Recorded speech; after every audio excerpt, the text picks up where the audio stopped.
Hi guys, आज का ये वीडियो उन सभी के लिए ज़रूरी है जो कि अपनी तैयारी को स्टार्ट कर रहे हैं या फिर कर चुके हैं, क्योंकि इस वीडियो के अंदर हम चार ऐसी चीज़ जानेंगे जिनके बारे में किसी को भी नहीं पता होता। और जिनको पता होता है उनको बाद में रियलाइज़ होता है कि ये गलतियाँ काश हम नहीं करते तो हम सिलेक्शन में कहीं ना कहीं पीछे नहीं रहते। जो लोग 5 नंबर 1 नंबर पॉइंट से बाहर हो जाते हैं ना, तो वो सारे लोग यही गलती कर बैठते हैं। और जो नए स्टूडेंट होते हैं मैक्सिमम सबसे ज़्यादा गलती वो ही रिपीट करते हैं कि कब कहाँ से सिलेबस करूँ, क्या सिलेबस करना ज़रूरी है, मॉक टेस्ट, कौन सी बुक। बहुत सारे क्वेश्चन सबके मन में आते हैं। जैसा कि मैंने भी स्टार्टिंग में प्रिपरेशन की थी तो मेरे भी मन में यही सारी चीज़ें आती थी कि कहाँ से मैं सिलेबस करूँ, कौन सी बुक से क्वेश्चन करूँ, मॉक टेस्ट लगाऊँ, प्रैक्टिस सेट अटैम्प्ट करूँ, क्या करूँ। तो हाँ, बात करते हैं, सबसे पहले बात करते हैं हम कि स्टूडेंट को क्या करना चाहिए। यानी कि जो लोग दिल्ली पुलिस की प्रिपरेशन कर रहे हैं या फिर एक्स वाई जेड कोई सी भी एग्ज़ाम की प्रिपरेशन कर रहे हैं, तो सबसे पहला फ़र्ज़ बनता है सिलेबस को कंप्लीट करना टाइम से। कि हाँ, क्योंकि सबसे मेन बेस यही होता है कि सिलेबस को टाइम से कंप्लीट करना। लेकिन इस चीज़ के अंदर भी कई चीज़ें होती है, जैसे कि कई लोग बैकलॉग रख लेते हैं, कई लोग लाइव क्लास लेते हैं, कई लोग रिकॉर्डेड क्लास लेते हैं। तो इसका यही है, देखो, सिलेबस को जितना जल्दी हो सके उतना जल्दी कंप्लीट करना चाहिए। क्योंकि ऐसा अगर लेके बैठे रहोगे ना तो पता ही नहीं चलेगा, 5 महीने 7 महीने कभी निकल जाएंगे और सिलेबस कंप्लीट होने में भी नहीं आता। हम सोचते हैं जीएस का नहीं हुआ, मैथ का नहीं हुआ, ये नहीं हुआ, रीजनिंग का तो सब लोग कर लेते हैं। बट हाँ, भले ही समझ नहीं आ रहा हो तुम्हारे, अगर कोई टॉपिक तुमने पढ़ लिया तो उसको उसी पे मत बैठे रहो, अगले पे जाओ, स्विच करो, अगले पे जाओ। तो हाँ, सिलेबस को जल्दी से कंप्लीट करो। कई टॉपिक छूटेंगे भी, ऐसी बात नहीं है टॉपिक नहीं छूटेंगे, काफ़ी टॉपिक तुम्हारे छूटेंगे तो कोई बात नहीं, क्योंकि उनको रिवीजन भी तो करना है ना। तो यही बात है। तो ठीक है, सबसे पहले करना है अपन को सिलेबस कंप्लीट टाइम से। फिर सेकंड आती है कि जब सिलेबस कंप्लीट कर लेते हैं उनमें हमसे कुछ कमियां रह जाती हैं, कोई चैप्टर हुआ या नहीं हुआ, तो उन सभी को एनालिसिस करते हैं हम किस चीज़ से। सेकंड आता है प्रैक्टिस सेट करना। क्योंकि प्रैक्टिस सेट ऐसी चीज़ होती है, जैसे कि एक तो होता है टॉपिक वाइज प्रैक्टिस सेट और एक मिक्स प्रैक्टिस सेट। तो सबसे पहले मेरे अकॉर्डिंग तो टॉपिक वाइज प्रैक्टिस सेट ठीक रहेंगे, क्योंकि जो टॉपिक वीक था तो उस प्रैक्टिस सेट में वो और भी अच्छे से हो जाएगा। जैसे कि कोई सभी, जैसे काफ़ी लोगों को नंबर सिस्टम भी होता है या फिर बहुत सारे चैप्टर ऐसे होते हैं जो कि वीक रहते हैं, तो जैसे ही तुम प्रैक्टिस सेट लगाओगे नंबर सिस्टम का तो वो आपका और भी स्ट्रॉन्ग हो जाएगा। जो कमियां पहले थी वो सारी हो जाएंगी। एंड साथ ही में बुक वाले क्वेश्चन ज़रूरी है लगाना। जैसे कि नंबर सिस्टम का प्रैक्टिस सेट किया तो तुरंत ही कोई भी बुक उठाओ जिसमें तुमने परचेज़ कर रखी हो, ठीक है, तो उसी में नंबर सिस्टम को उठाओ। देन उसके भी क्वेश्चंस को आप अटैम्प्ट करो, ठीक है। नंबर टू, जैसे कि तुम लोग उस साथ ही में जो ही टॉपिक वाइज कंप्लीट हो जाए उसके बाद मिक्स प्रैक्टिस सेट को स्टार्ट करो। वो सबसे बेस्ट वे है, क्योंकि मिक्स में ऐसा होता है ना कि वो सारा कोई सा क्वेश्चन हमको कहाँ से करना है, क्योंकि हम ऐसे टॉपिक वाइज कर लिए तो हमको पता है कि नेक्स्ट क्वेश्चन क्या आने वाला है, नेक्स्ट क्वेश्चन क्या आने वाला है। लेकिन मिक्स में ये नहीं रहेगा। मिक्स में पूरे सिलेबस से कहीं से भी कोई सा क्वेश्चन आ सकता है, तो उस चीज़ की प्रैक्टिस होना ज़रूरी है, क्योंकि एग्जाम में ऐसे तो है नहीं टॉपिक वाइज जाएंगे, मिक्स ही आने वाले हैं, तो इस वजह से। तो मिक्स प्रैक्टिस करने के बाद में आता है मॉक टेस्ट। क्योंकि मॉक टेस्ट जब होता है जब हमारा सिलेबस कंप्लीट हो चुका होता है, सब कुछ अच्छे से तैयारी चल रही होती है, तो मॉक टेस्ट आता है। क्योंकि मॉक टेस्ट बहुत ही ज़्यादा ज़रूरी हो जाता है। तो मॉक को टाइम पे लगाना क्यों ज़रूरी है? क्योंकि हमको ये नहीं पता रहता कि कितने टाइम में कंप्लीट करना। भले ही हमसे क्वेश्चन बन रहे हो, लेकिन टाइम मैनेजमेंट सबसे बड़ा इशू रहता है, जो कि नहीं हो पाता, काफ़ी लोगों से भी नहीं हो पाता। तो उसमें एक्यूरेसी चाहिए हमारी। तो उसके लिए सबसे ज़्यादा ज़रूरी है मॉक टेस्ट लगाना।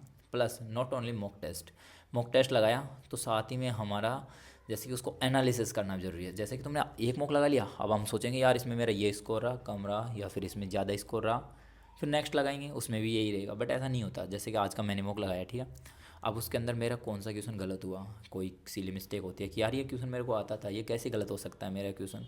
तो ये सारे डाउट काफ़ी लोगों को होते हैं, बल्कि ऐसा नहीं होता, वो टॉपिक रियल में वीक होता है। तो उस चीज़ पे एनालिसिस करो कि हाँ ये टॉपिक मेरा वीक है ना, तो उठाओ उसके क्वेश्चन 10 15 20 30 क्वेश्चन करो उसी चीज़ के। तो सेम ऐसे बुक से उठा लो, कहीं से भी उठा लो, लेकिन क्वेश्चन लगाओ। तो ये होता है मॉक टेस्ट को एनालिसिस करो कि हाँ मैंने कितना टाइम लगाया, कितना नहीं लगाया, कौन से सब्जेक्ट में। वो चीज़ें ऐसे बताने की ज़रूरत नहीं है, जब मॉक लगाओगे तो ऑटोमेटिक सीख जाते हैं वो सारी चीज़ें, ठीक है। और नंबर लास्ट, मेरे को नहीं पता कौन सा नंबर चल रहा है, लेकिन जो है नंबर सेकंड मान लो, कुछ भी मान लो। तो लास्ट में आता है फिजिकल।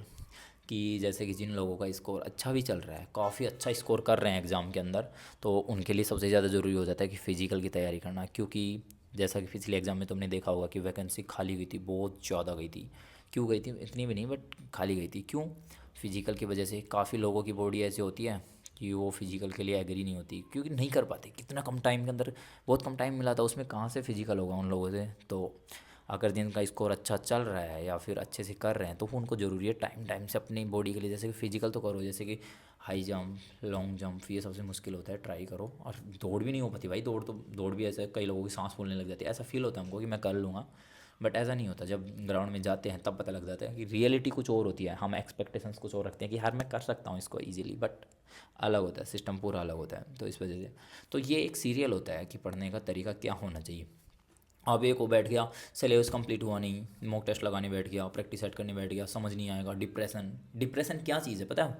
डिप्रेशन में वो चीज़ आ जाती है कि जैसे कि सिलेबस हमारा कंप्लीट है नहीं, और हम बोल रहे हैं यार मैंने मेरा पूरा 100% दे दिया, बल्कि हमने हमारा 100% दिया हुआ होता ही नहीं है वहाँ पे, क्योंकि हमको फील होता है मैं अपना 100% दे रहा हूँ, बट कहीं ना कहीं रियलिटी ये है कि वो 30-40% भी नहीं होता। क्यों?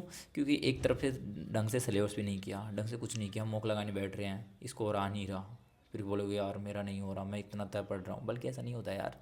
Sequence, you know, hard work से ज़्यादा स्मार्ट वर्क ज़रूरी होता है अभी के टाइम पे।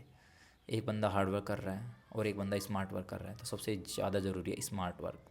तो हाँ, एंड हाँ, सेकंड लास्ट बात बता रहा हूँ कि जो ग्लास यूज़ करते हो तुम लोग, जैसे कि मैं ये ग्लास यूज़ कर रहा हूँ, तो ठीक इसी तरह तुम लोग भी, क्योंकि अभी के टाइम पे मतलब लोगों को स्क्रीन टाइम बहुत ज़्यादा रहने लग गया है, तो उसकी वजह से आंखें बहुत ज़्यादा ख़राब होने लगी हैं। तो उसके लिए जितना हो सके तुमको ग्लास यूज़ करना चाहिए, चाहे कोई सा हो। एक बार पास वाले ऑप्टिकल के पास जाओ, चेक कराओ कि हाँ मेरी आँख ख़राब है या नहीं, क्योंकि दिल्ली पुलिस के अंदर चाहिए 6/6। तो अब ज़रूरी हो गया ना कि ये चीज़ें चेक करवाना कि क्या मेरी आँख इसके लिए एलिजिबल हूँ या नहीं हूँ, या थोड़ा सा बैक में रह रहा है तो कोई ना ऐसी डाइट प्लान फॉलो करो, या फिर ग्लास से भी ठीक होता है। हमने चश्मा लग बनवा दिया उस नंबर का, तो धीरे धीरे धीरे धीरे आँखें ठीक आ जाती है। अब मेरा था 0.25, तो कोई मेजर नहीं था, हालांकि 6/6 में आता है 0.25 वैसे भी, तो फिर भी मैं लेंस यूज़ करता हूँ। क्यों? क्योंकि पता नहीं लास्ट में क्या हो जाए, किसका पता थोड़ी ना, ख़राब होने में टाइम नहीं लगता भाई। तो इस वजह से कुछ चीज़ें ऐसी होती है जिनका ध्यान रखना ज़रूरी है, जो कि लास्ट के टाइम पे कहीं ना कहीं पूरी तैयारी कर रहे हैं, फिजिकल कर रहे हैं, बट आंखों में जाके रह जाए। तो हाँ, सारी चीज़ें ध्यान रखना ज़रूरी है। तो बस यही बात शेयर करनी थी। हालांकि ऐसी वीडियोज़ में बनाता बहुत कम हूँ, बट ठीक है, जो मैंने मेरे अकॉर्डिंग बताई ये सारी चीज़ें, सबका अलग अलग पैटर्न होता है, कोई क्या पढ़ सकता है, कोई कैसे पढ़ता है, बट मेरे अकॉर्डिंग बताया कि मेरे को ठीक ऐसा लगता है, मेरे अकॉर्डिंग मैंने ठीक यही मैंने फॉलो किया है। बाकी आप आपके अकॉर्डिंग देख सकते हो। एग्ज़ाम्स काफ़ी क्लोज आ चुकी है, जितना हो सके उतना तैयारी करो। मे बी जनवरी में एग्ज़ाम्स हो, कुछ भी हो सकता है। तो हाँ, अगर वीडियो अच्छा लगा हो तो सब्सक्राइब कर लेना एंड लाइक भी कर लेना, साथ ही में कमेंट भी करना, ठीक है। मिलते हैं फिर नेक्स्ट तो ब्लॉग में मिलेंगे। Tata, bye bye.